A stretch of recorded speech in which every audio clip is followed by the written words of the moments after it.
Welcome to the Everything Building Envelope podcast. On this show, we discuss topics relating to the exterior building envelope, such as waterproofing, glazing, cladding, roofing, and more. You can subscribe to this podcast on iTunes and Stitcher. For previous episodes, show notes, and bonus video content, check out our website, everythingbuildingenvelope.com. Now, here's your host for the Everything Building Envelope podcast, Paul Beers. Hello, everyone. Welcome back to the Everything Building Envelope podcast. This is Paul Beers. We have a really interesting topic today. We're going to be talking about the next generation of construction professionals. Our guest is Dr. Mitty Cannon, and she's involved with this topic with the Associated Builders and Contractors. Welcome, Mitty. Thank you. So, really interesting topic. Could you please tell the listeners a little bit about yourself, what you do for a living, and what you've volunteered and helped out with ABC? Okay, first of all, I am Mitty Cannon, as you've already stated, and I am the Manager of Workforce Development with AMEC Foster Wheeler. That is a global organization where we are present in more than 40 countries.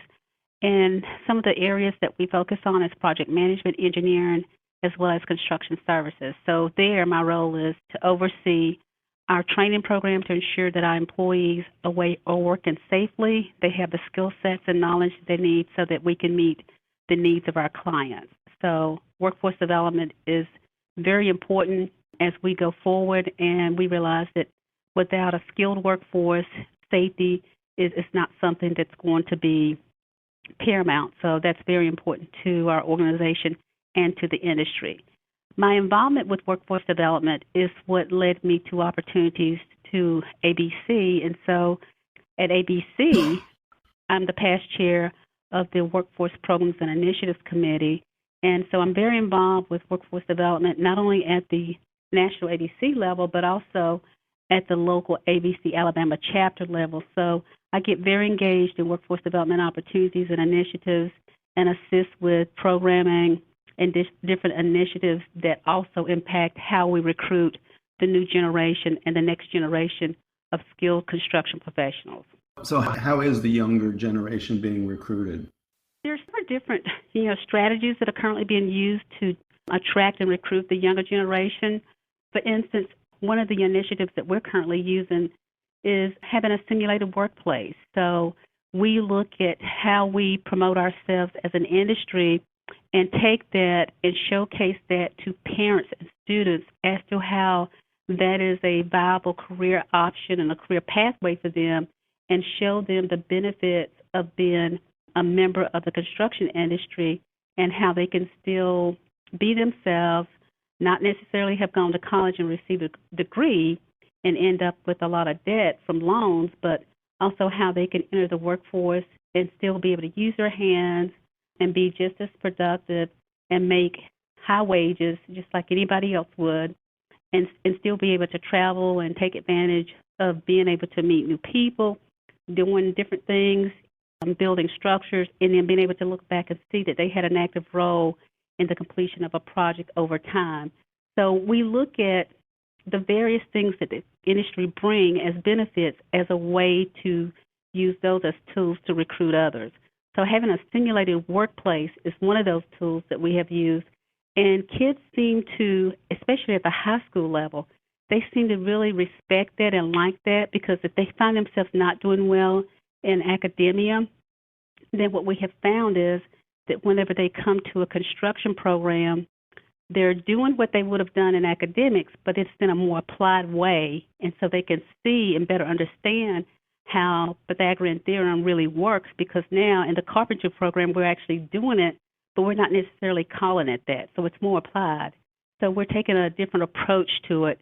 And so they're better understanding who we are, because now we're changing the language and we're putting it into a perspective that they can relate to and they can better connect the dots. It seems like over time that, the learn a trade concept has really been de-emphasized. It seems like the big goal now for everybody is to go to college. And you mentioned the college debt, which, can be staggering. And it's almost like taboo to say that college isn't for everybody, and it really isn't. And in a lot of cases, somebody, I feel like, could be happier and more productive with a trade, and as you say, still be a professional, make good money and make a stable living, and basically pursuit of the American dream, or if you're overseas somewhere, whatever the higher standard of living is. And it's encouraging to hear that some things are being done to try to encourage people to look at viable alternatives that probably aren't always presented real well. Right. And there's another initiative, too, that ABC National has taken lead on, and that is a branding campaign. So we're looking at, we've been working on this project now for a couple of years, where several people from industry and from the ABC chapters have come together, and we've actually sat around a table and talked about how do we better tell our story and convey who we are to the everyday people who don't necessarily understand what we mean when we say a pipe fitter. So when we break that down and we talk about how pipe fitter, has a technical role and how they can have a professional role, and we can talk about the different wages associated with those different levels and what the requirements are of those different levels, but also how starting out as a pipe fitter with technical skill sets, moving into a professional level, can lead to owning a company or being a project manager or designer. So there's just so many different avenues that you can take with it. And so now we're trying to do a better job with promoting the branding of it to change the perception of the industry, but, also to help get kids and their parents to take a second look at who we are and see us as a career option. Yeah, as you're saying this, I'm thinking there really are so many opportunities in our industry for advancement. It's, if you're a high achiever, you're going to move up the ladder probably as fast or faster than you would in pretty much any other type of trade or employment. And as you say, you can end up, eventually running the show, being a project manager, a project executive, owning your own firm. There aren't a lot of barriers to entry with the construction trades. You obviously have to pay your dues and develop skill sets and whatnot along the way. But if you are a go-getter, the opportunities are there. You agree with that? Absolutely. The opportunities are certainly there. And like you said, having the right attitude and the desire to want to be successful, you can pave your own way. And there's so many people who are standing there waiting to help. There's various mentoring programs you can get engaged in. There's always professional development opportunities. So it's unlimited. I mean, there's just so many opportunities. And the other thing is, most people don't realize that even in the construction industry, not only are we looking for skilled professionals such as pipe fitters and electricians, but it also takes other people with other skill sets to make our industry turn. It takes people with accounting and financing backgrounds, people with medical backgrounds. So it's not the discount that we don't hire those people in those positions as well, because it takes all of that to run a construction business. So people definitely don't realize that we're more than just digging ditches and hammering nails. I mean, it takes attorneys and it takes accounting people. It takes safety professionals with medical background. It takes a number of talented people. And so there's room for everybody. Yeah. So this story, I'll just have to say this story really resonates with me because it's kind of my path. I was attending college and I got a summer job working in construction as a laborer, which I can tell you isn't where I wanted to end up, but it was, I was making some pretty good, I was young, I was strong, I was making some pretty good money. And then I became a carpenter, and then I became a window installer, and then I started my own business. And then I actually became the owner at that point. Then I started doing expert witness work, and I started my own consulting firm in 1988. And, today I'm a full-fledged construction professional, and I manage a, engineering and construction firm. And the path that you described and all the opportunities, they were there, and it was a great ride. And that opportunity still exists, I guess is what I would say. It does. The opportunity does still exist, and the industry needs people. I think the missing component there is the educational component. And when I say educational component, I'm speaking of people not knowing and not having information and not being necessarily aware of what's out there. So I think that is probably the biggest component that's missing. If people know more about it, then I think they tend to maybe take a second look or even consider it as an option. But when people don't know, they typically will migrate to what it is that they do know. So I think that's the other thing that as an industry that we have to do a better job of is educating people about who we are, and we have to educate outside of our world of the industry. We have to go outside of the construction industry and establish relationships on the outside of our world and go into the world of other people, other sectors, and educate them about who we are. So we really need to get into the face and space of other people so that they can become educated about who we are, and then that way they will be able to look at those different career options. And the other thing that I think has changed a lot is it's not the boys' club anymore. It's certainly equal opportunities for women as there is for men in virtually across the board at this point. There is opportunity for women. Like I said earlier, there's opportunity for everybody. There's something for everybody. And, we've made a lot of progress over the years with women in construction. I can recall when I first started, of course, I had to exaggerate somewhat, stretch the truth, in order to get into the industry, to do what it is that I wanted to do. And so I've had a very rewarding career as a female, and not just as a female, but as an African-American female. So women definitely have opportunity, but, as a woman, I don't feel that the industry has been generous to me because I am a woman, but it was because I paid my dues and I earned my way. And for the most part, if you just take the approach that you're in it for the best, in it to make a living and to grow within it, then you can be very successful. So we still have a lot of work to do and a long ways to go as far as women goes because, of course, women are still underrepresented.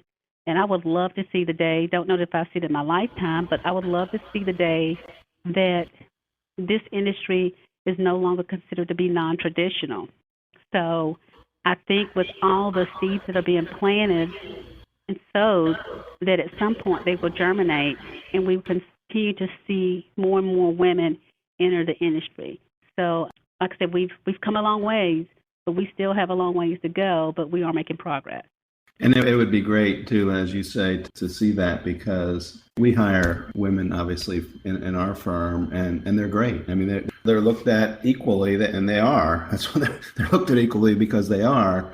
With what we do, everybody can do everything equally well, and we've had some really great experiences. I wish I had more people like some of the ones that I have. They're really great. So once people get interested, they obviously need to acquire skill sets and be trained and whatnot. Well, how is that being accomplished today? So there are different methods in which people are being trained. We have apprenticeship programs, we have craft training, even at the post-secondary and secondary levels, there are construction programs that are also incorporated into secondary programming. So, students can start as early as high school and start enrolling into programs. And the great thing about that is the industry years ago, more than 20 years ago, came together as one and took off of their, competition hats and decided that they wanted to endorse and adopt a curriculum that no matter who you work for, as long as that organization was affiliated with the NCCER, then we would recognize the portable training that NCCER put together for the industry. So it was designed for industry by industry. So that definitely played its role in helping to standardize and to unify things for us as far as the training goes.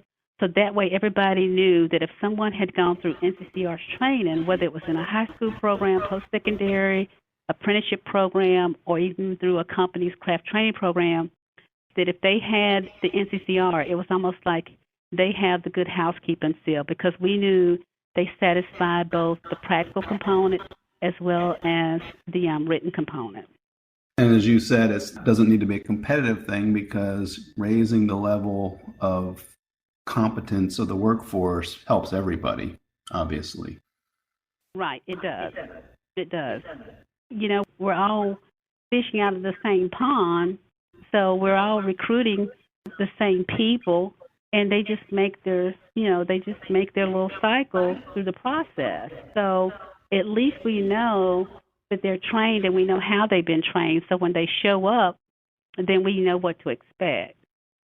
You're fishing in a better pond, basically. Yes, absolutely. You had mentioned the word, but one of my favorite words before, mentor. So at my company, we're building envelope consultants, and I can tell you, if you find the curriculum for that, please let me know so I can get a bunch of people into it. So we're kind of, so we don't fit in the box maybe as well as everybody else. And our big training asset, when we have a young staff member come on board, say an engineering school graduate or a production on the entry level of being a construction project manager, we always assign them to somebody that's been doing this for quite a while to mentor them, basically, help them through the different circumstances that they encounter. And I think that that's probably something that's done a lot, not just my company, but I think that's something that's probably done a lot in the industry. And there's a lot of opportunity for those of us that already have the careers to really help bring the younger generation along. Yes. For instance, here at my organization, AMEC Foster Wheeler, one of our values is that, we invest in our people. And so when we go out and do college recruit days, we make sure that we invest in those people, because we want them to be successful, because we realize that, that they're probably going to be within that pool of people who will be of the next generation of leaders. So as an industry, I know of other companies that are doing the same thing. So, having that mentoring program and making that investment in the people and embracing diversity and inclusion, those are very, very important elements that should be a part of anybody's value systems. So that is important. And I really think that that's going to be the life of our industry, because if we don't do that, and if we don't do enough of it, and if we don't continue to do that, then I think what we're going to see is, a bigger gap. So we definitely need to exercise every opportunity of, developing and mentoring those younger professionals. Different summits that go on, PERT, CII, they're really good about having young professional summits. And so in those summits, you typically will have up-and-coming engineers, project controls individuals who may be entry-level, coming out of school, students who are now in the workforce. And so these are high potentials that someone has identified, and, they felt that these are young people that we needed to invest in. So they have the opportunity of going through young professional summits. And so that's helping to develop them. They're being mentored. They're networking and meeting with other professionals from across, the country, but from other companies as well. So they're learning together as well. That's really great.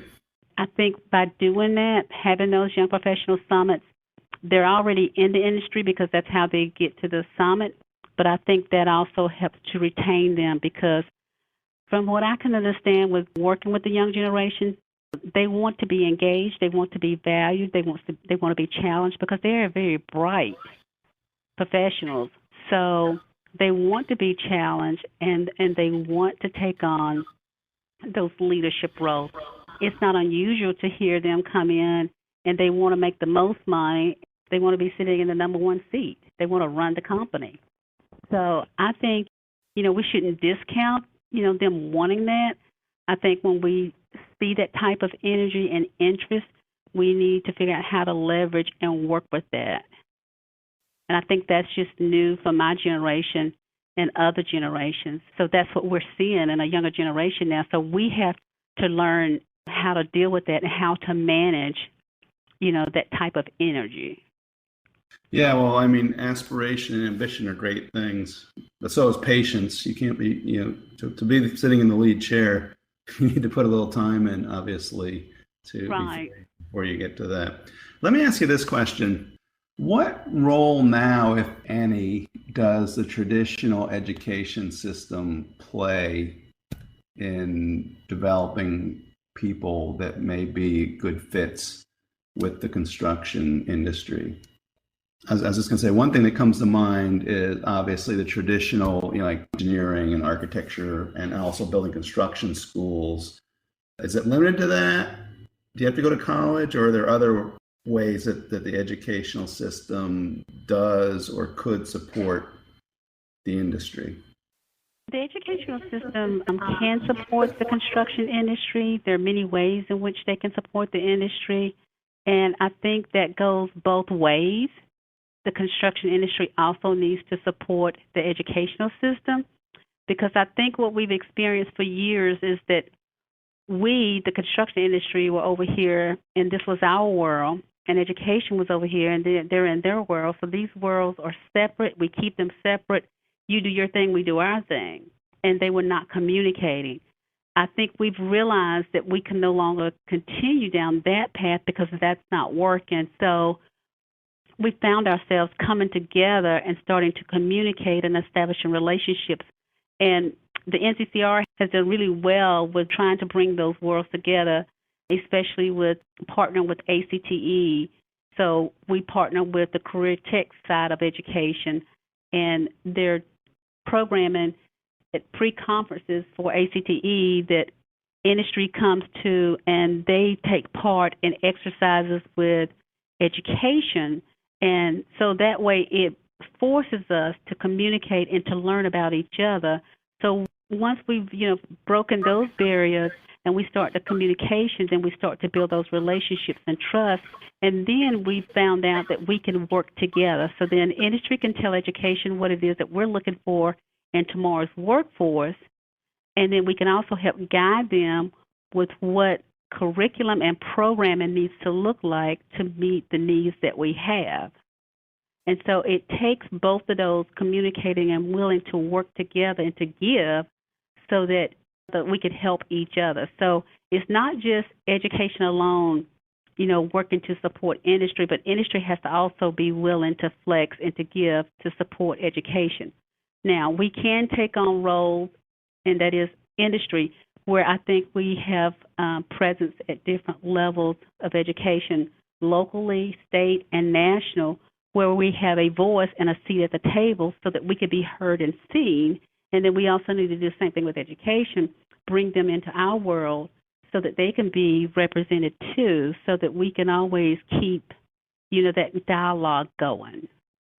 So I think having those two at the table together and always working in harmony is something that's going to benefit both. The building construction industry really has a lot to offer, because there are plenty of college career paths where you can end up in the construction industry, engineering, architecture, and then, as you said, all the professionals, accounting, finance, legal, human resources, all those sorts of things. And then that's not necessarily for everybody. There's also the non-college route that you can come in and do very well with also. And, as far as having a relationship with industry and education, it seems that if all those paths were supported, that would probably get the most bang for the buck, so to speak, or getting the best result in as far as offering opportunities to the younger generation that they can embrace and really do well with. I agree, and that's all a result of building relationships. And as I mentioned earlier, NCCR has done a great job with that, especially with the career pathways pre-conference workshops that's done at ACTE. So it's going to take initiatives such as that and more, but we have to be consistent with it. We just can't make a big splash and do it one time and think that's going to solve the problem. we have to continuously do that and maintain those relationships, and they have to be fostered. So, yes, it's definitely doable. So, what role, if any, does parental involvement have on the younger generation entering construction? Parental involvement has a big role in our younger generation entering the industry because, as you know, the generation or kids are most influenced by their parents. So if you can get to the parent and educate the parent about the career options and the various career pathways that are in the industry, then you stand a better chance of that child considering or even looking at a career in the industry, because even though they spend a lot of time at school, that parent still has that greatest influence. And so it's very important that we get parents involved, and we get them involved at an early age of the child's life, so that way they can start having these conversations. But if parents don't understand who we are and what we do, then I think it's hard for them to be involved. So, again, it goes back to educating everybody that's in that loop, and educating those parents, I think, will help with parents being more comfortable with talking about careers that are in the industry. Because the parent can be an asset, but the parent can also be an impediment, correct? Correct. Yeah. And, of course, we know most parents will say that their child's going to go to college, but then, there's always those opportunities that if they go to college, they may not finish, or if they go to college and finish, they may not find a job. And then what we've seen is they end up going back to school, and they will end up going to some type of a vocational program or career technical education program, looking for an opportunity in our industry. So it's not unusual to find degree-carrying individuals working in the construction industry, because most of their stories have been, well, I ended up going to college and it was not necessarily what I wanted to do, or it wasn't what I thought it was going to be, and so they end up coming to the construction industry. Yeah, that makes sense. And so they get to work in the construction industry so they can pay off their student loans that they probably didn't need to do to begin with. Right.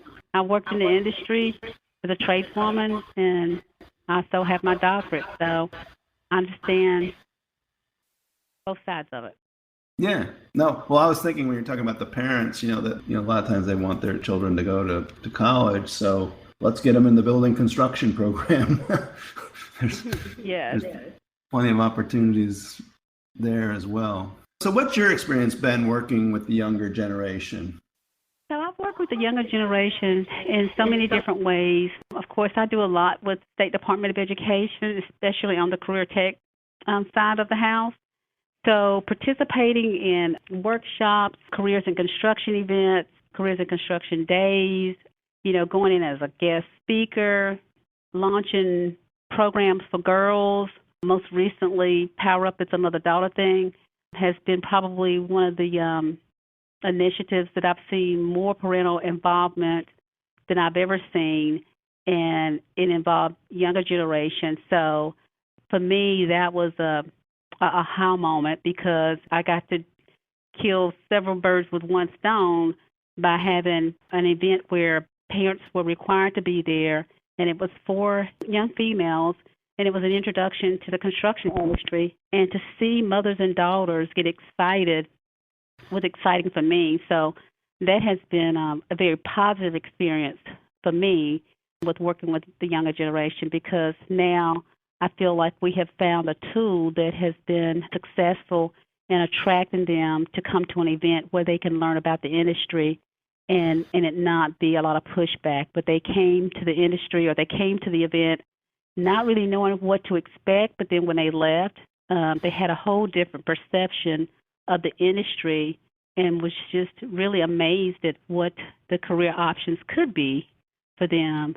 That was very, very rewarding for me. Yeah, well, it's really great because it addresses one of the biggest issues, if not the biggest issue, the construction industry has, which is, getting skilled workers. And it's always a body count, but if those bodies, if they don't know what they're doing, it just leads to nothing but trouble with workmanship issues and things that are not up to specifications, and problems after construction, and that gets the lawyers involved and make people unhappy. And it's so, I think the more that can be done to really improve the quality of the labor force in the building construction industry, from design, engineering to construction, and all the supporting roles, is really a big plus for the industry.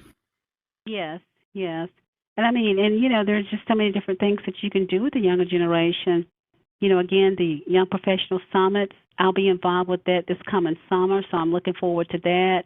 I was involved with the Young Professional Summit last year at Clemson University, and it was well attended. And so, it was really, really good to see the interest that the younger generation expressed.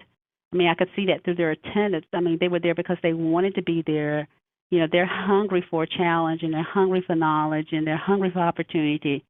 So it's up to us to do something with that. And so I just get excited, to even have the opportunity of being able to work with the younger generation, because, like I said, they're very bright, and, they just want to be challenged. So, spending that time with them and getting to know them and guiding them and mentoring with them and telling them about the industry is exciting to me. So it's something that's kind of fuels my soul. So I think that's what we need. And like I said, it's something that we have to continue to do and stay on top of. So for our listeners, be that their parents or younger people that are interested in getting into the profession, or somebody that knows somebody, are there any resources you could direct them to get more information about careers in the construction industry? Yes. So off the top of my head, there are a couple of websites that you can go to. You can always go to the NCCR's website, Build Your Future, BYF.com. That is a great resource that you can go to. You can learn about the different professions. You can learn about wages. You can learn about where training opportunities are.